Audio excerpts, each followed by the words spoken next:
Mga kapaglaom, maayong buntag kaninyong tanan. Ang atong hilisgutan karong Abril 24, giuluhan og ang pag-usab sa kahulugan sa mensahe sa unang manulunda bahin 4. Ang atong teksto makita sa Mateo 22:11. Apan sa pagsulod sa hari aron pagtan-aw sa mga dinapit, nakita niya didto ang usa ka tawo nga wala magsulob og bisti alang sa kumbira sa kasal.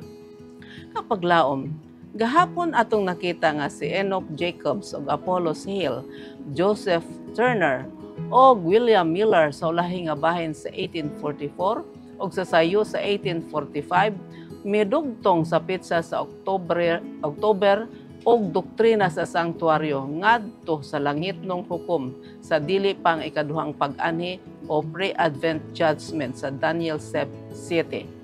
Busa ang mga dili mga Sabbatarians misugod sa pagtan-aw ni anang sentro nga teksto sa Millerite nga maoy paghukom sa Daniel 7 ug sa pag-abot sa pamanhunon sa kumbira sa kasal ingon nga maoy pag-abot ni Kristo sa pre-advent judgment inay nga iyang pagbalik diha sa mga panganod sa langit.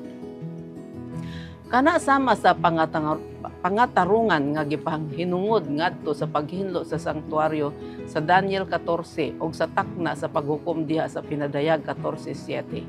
Apan kamusta man ang kapanguluhan sa Sabbatarian?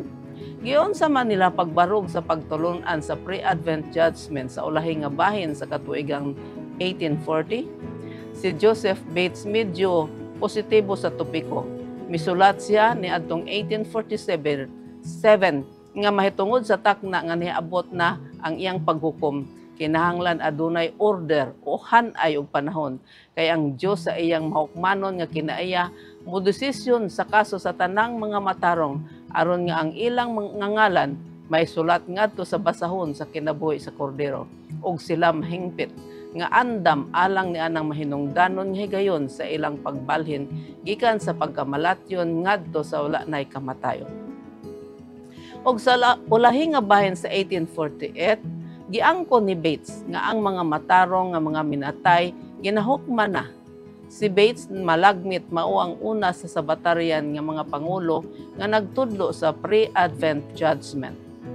Makita nga sa Enero 5, 1849 si Ellen White miuyon kaniya ni ining topiko.